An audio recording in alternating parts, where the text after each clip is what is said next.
बाबू शोभाराम राजकीय कला महाविद्यालय अलवर के भूगोल विभाग में अध्ययनरत विद्यार्थियों का पुनः मैं ये भौतिक भूगोल की क्लास में पुनः डॉक्टर सत्यदेव स्वागत करता हूँ।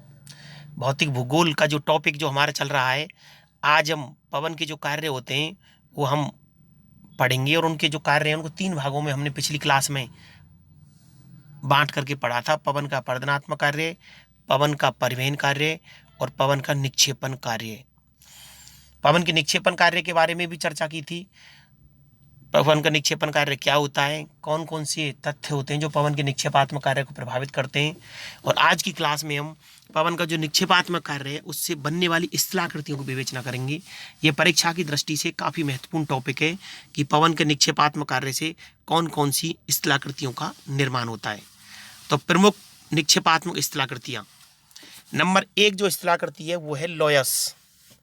पवन अपने साथ साथ चलने वाली रेत को जमा कर देती है, यह रेतीला मैदान लोयस कहलाता है।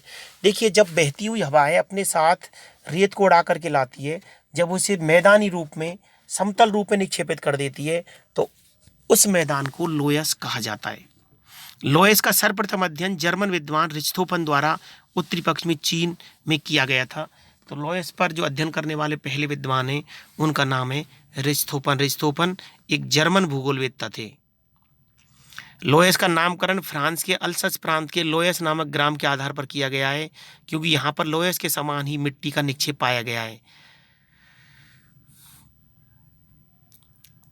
बेल्जियम एवं फ्रांस में लोयस को लेमन भी कहते हैं। यूएसए के अर्धशुष्क भागों में लोयस सदृश जमावों को एबोर्ड कहते हैं।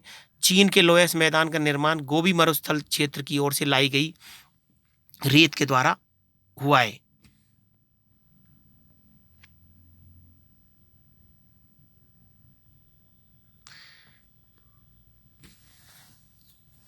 रेत के जमाव से हुआ है। इस मिट्टी के कण कुछ पीले होने के कारण जिसके क्षेत्र में बहने वाली हंगू नदी के जल का रंग भी कुछ पीला हो जाता है, इसलिए इसे पीली नदी भी कहते हैं। पीली नदी अपने दोनों किनारों पर प्राकृतिक तटबंध भी बनाती है। जब कभी भी ये तटबंध टूट जाते हैं तो आसपास का जो भाग है वो जलमग्न हो जाता है, इसलिए हंगू नदी चीन का शोक कहलाती है। जिस सागर में यह नदी गिरती है वह सागर पीला सागर कहलाता है। तो इस तरीके से लोयस जो है वो निष्कर्ष से हम ये कह सकते हैं कि लोयस जो स्थलाकृति है वो वस्तुतः रेत के जमाव से होती है। जब रेतीले क्षेत्र रेत की अधिकता से रेत का जमाव मैदानी रूप में होता है तो उसको लोयस कहेंगे। चीन का जो उत्तरी पश्चिमी क्षेत्र है वहाँ पर लोयस का बहुत विस्तृत मैदान है, वहाँ से एक नदी बहती है, उसका नाम है हंगू नदी। अब क्योंकि वो जो लोयस मैदान है उसकी मिट्टी के जो कण है वो कुछ पीलापन लिए हुए, तो हंगू नदी उस क्षेत्र से बहती है, तो हंगू नदी के जल का जो रंग है थोड़ा सा पीला हो जाता है। इसी वजह से हंगू नदी को पीली नदी के नाम से भी जानते हैं। और ये नदी प्रशांत महासागर के जिस जलीय सागरीय क्षेत्र में गिरती है उसका नाम भी पीला सागर है। तो निक्षेपात्मक कार्य से बनने वाली पहली स्थलाकृति हुई आपके लोयस। नंबर 2 पर आता है बालू का स्तूप। अब देखिए, बालू का स्तूप सैंड डूनेज का मतलब होता है पवन जब तेज गति से बहती है तो अपने साथ बहा करके लाई गई रेत को जब टीले के रूप में जमाव कर देती है, टीला जब बना देती है उसको हम बालू का स्तूप कहेंगे। पवन द्वारा निक्षेपित कार्य से जो बालू के टिब्बे या टीले बनते हैं उन्हें बालू का स्तूप कहते हैं। बालू का स्तूपों को बनना निम्न दशाओं में संभव होता है। जैसे रेत की अधिकता होनी चाहिए, अर्थात बालू का स्तूप वहीं बनेंगे जहाँ पर रेत की अधिकता होगी। इसी प्रकार से तीव्र पवन वेग, अर्थात पवन की गति है वो तीव्र होनी चाहिए। पवन मार्ग में अवरोध, कि पवन का जो मार्ग है उसके बीच में अवरोध आएगा तो उसी के मार्फत वो आपका टीले का रूप लेगा। निर्माण के लिए उचित स्थान, जब आपके अगर बीच सामने पर अगर कोई सागर है तो वहाँ टीले नहीं बनेंगे, अर्थात निर्माण के लिए उचित स्थान जैसे कोई दीवार हो सकती है, कोई झाड़ी हो सकती है। तो ये बालू का स्तूप बनने के लिए कुछ महत्वपूर्ण तथ्य हैं। बालू का स्तूप वस्तुतः गतिशील होते हैं, अर्थात स्थानांतरित होते रहते हैं। मुख्य रूप से बालू का स्तूप निम्न प्रकार के होते हैं। अब देखिए, दूसरी बात बताइए, गत्यात्मक रूप से बालू का स्तूपों की गति होती है, अर्थात बालू का स्तूप स्थिर नहीं है, स्टेबल नहीं है। क्योंकि आपने देखा होगा जब तेज गति से हवा चलती है तो आज यहाँ पर टीला है, कल देखोगे तो वही टीला स्थानांतरित होकर के दूसरी जगह पर जमाव हो जाएगा। आज रेत ने यहाँ पर जमाव किया है, कल पवन यहाँ से उस रेत को उड़ा करके दूसरी जगह पर निक्षेपित कर देती है, अर्थात बालू का स्तूप गतिशील होते हैं। बालू का स्तूप 2 प्रकार हैं, एक है पवनानुवर्ती बालुका स्तूप। देखिए, जब पवन की दिशा में उसके समानांतर निर्मित लंबे लंबे स्तूप को पवनानुवर्ती स्तूप कहते हैं। कि पवन की दिशा के साथ साथ उसके साथ जो स्तूप होते हैं उनको पवनानुवर्ती स्तूप कहा जाता है, या पवन के समानांतर जो स्तूप होते हैं उनको पवनानुवर्ती स्तूप कहते हैं। पवन की दिशा में उसके समानांतर निर्मित लंबे लंबे स्तूपों को पवनानुवर्ती बालुका स्तूप कहा जाता है।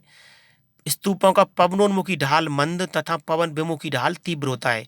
पवनानुवर्ती स्तूपों के समानांतर चलने वाली हवा दो स्तूपों के मध्य की रेत को उड़ाकर उस स्थान को खुला छोड़ देती है। इस रेत के रिक्त भाग को कॉरिडोर या सहारा में गासी कहते हैं। इन रेत मुक्त भागों से ऊंटों के काफिले चलते हैं, इसलिए इसे कारवा मार्ग भी कहते हैं।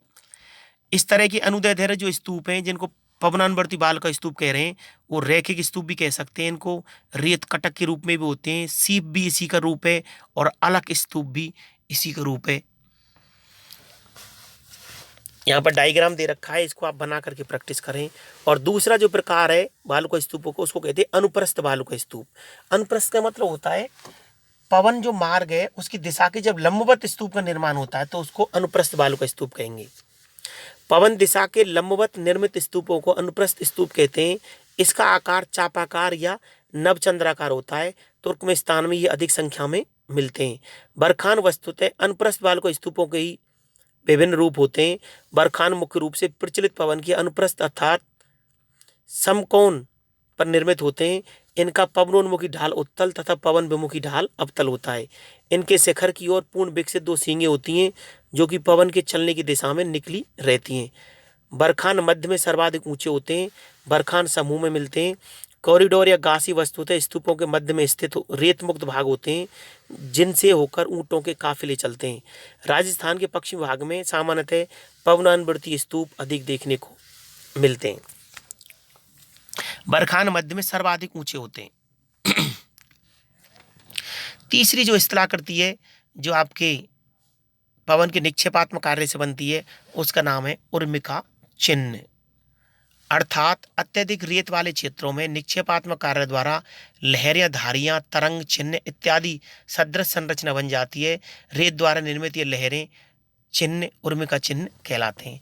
जैसे हम अगर देखें हमारे यहाँ पर भी इस क्षेत्र में भी मई और जो जून का जो महीना होता है जिस समय रेत की गति अपेक्षाकृत तेज होती है, शुष्क दशाएं चरम पर होती हैं, उस समय जब तेज गति से रेत हवा चलती है तो कई बार जो रेतीला भाग होता है वहां पर कुछ धारियां जैसी बन जाती हैं, कुछ चिन्ह बन जाते हैं। ये चिन्ह जो होते हैं इन्हीं को उर्मिका चिन्ह या रिपल मार्क्स कहा जाता है। तो ये आपके पवन के द्वारा निक्षेपात्मक जो कार्य है उसके द्वारा बनने वाली स्थलाकृति है। पुनः रिपीट कर रहा हूँ, पवन का जो कार्य होता है वो तीन रूपों में दृष्टिगोचर होता है, और अधिकतर ये तीन रूपों में जो कार्य है उसका दृष्टिगोचर होता है वो उन भागों में होता है जहाँ पर दशाएं शुष्क होती हैं। वातावरण की दशाएं शुष्क और अर्धशुष्क होती हैं, अर्थात मरुस्थलीय दशाएं होती हैं। तीन रूपों में पवन अपना कार्य करती है। नंबर 1 अपर्दनात्मक कार्य, नंबर 2 परिवहन कार्य, नंबर 3 निक्षेपात्मक कार्य। जो निक्षेपात्मक कार्य है अर्थात जो जमाव का जो कार्य है उससे तीन प्रकार की स्थलाकृतियों का निर्माण होता है। नंबर 1 लोयस, अर्थात जब तेज गति से बहने वाली पवन अपने साथ उड़ा करके लाई गई रेत का जमाव मैदानी रूप में कर देते हैं, समतल रूप में करती है तो उसको लोयस कहा जाता है। नंबर 2 वालुका स्तूप, जब पवन अपने साथ बहा करके लाई गई रेत का जमाव टीले के रूप में करती है, टिब्बे बनाती है, उसको बोलते हैं वालुका स्तूप। नंबर 3 उर्मिका चिन्ह, जब पवन तेज गति से बहती है तो कई बार धरातल पर रेतीले भागों में जहां पर रेत थोड़ी प्राय ज्यादा होती है तो वहां पर कुछ चिन्ह निर्मित कर देती है, उसको रिपल मार्क्स या उर्मिका चिन्ह के नाम से जाना जाता है। तो ये आपका टॉपिक है पवन के कार्य एवं बनने वाली स्थलाकृतियां। तो हमने 3 कार्य पढ़े जिसमें अपवर्तनात्मक स्थलाकृतियां पढ़ी पिछली क्लास में, और आज की क्लास में हमने निक्षेपात्मक स्थलाकृतियां पढ़ी। तो ये कंप्लीट एक टॉपिक बनता है। तो इसका जो निबंधात्मक प्रश्न है वो मैं आपको लिखा रहा हूं, वो आप नोट करिए। निबंधात्मक प्रश्न से पहले 1-2 ऑब्जेक्टिव प्रश्न है वो लिख लीजिए। नंबर 1 लिखिए, निम्न में से कौन सी एक स्थलाकृति पवन के द्वारा बनने वाली अपरदनात्मक स्थलाकृति नहीं है। निम्न में से कौन सी एक स्थलाकृति पवन के द्वारा बनने वाली अपरदनात्मक स्थलाकृति नहीं है? Option A inselberg, option B loess, option C वातगर्त और ऑप्शन डी भूस्तंभ। एक प्रश्न और लिखिए, पवन का कार्य मुख्य रूप से किन क्षेत्रों में देखने को मिलता है? लिखिए, शुष्क एवं अर्धशुष्क क्षेत्र, ऑप्शन बी, ऑप्शन ए में शुष्क एवं अर्धशुष्क क्षेत्र, ऑप्शन बी लिखिए बर्फीले क्षेत्र, ऑप्शन सी काष्ठ क्षेत्र और ऑप्शन डी उपरोक्त में से कोई नहीं। एक प्रश्न और लिखिए, निबंधात्मक प्रकार का प्रश्न है, पवन के कार्यों की व्याख्या करते हुए पवन के अपरदनात्मक एवं निक्षेपात्मक स्थलाकृतियों की विवेचना कीजिए। दोबारा रिपीट कर रहा हूं, पवन के कार्यों की व्याख्या करते हुए पवन के द्वारा बनने वाली अपरदनात्मक एवं निक्षेपात्मक स्थलाकृतियों की विस्तृत विवेचना कीजिए।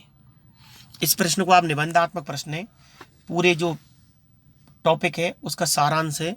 तो इस प्रकार से इस टॉपिक को आप डिटेल में अपने रजिस्टर में लिखें और जब आपकी विधिवत रूप से महाविद्यालय में ऑफलाइन क्लासें स्टार्ट हों उस समय आप इसको चेक कराएं और प्रश्नों को चेक कराने के बाद जो भी आपकी समस्या हो वो मुझसे पूछ सकते हैं, डिस्कस कर सकते हैं। आज की क्लास में बस इतना ही। आप लोगों को बहुत बहुत धन्यवाद। Thank you so much.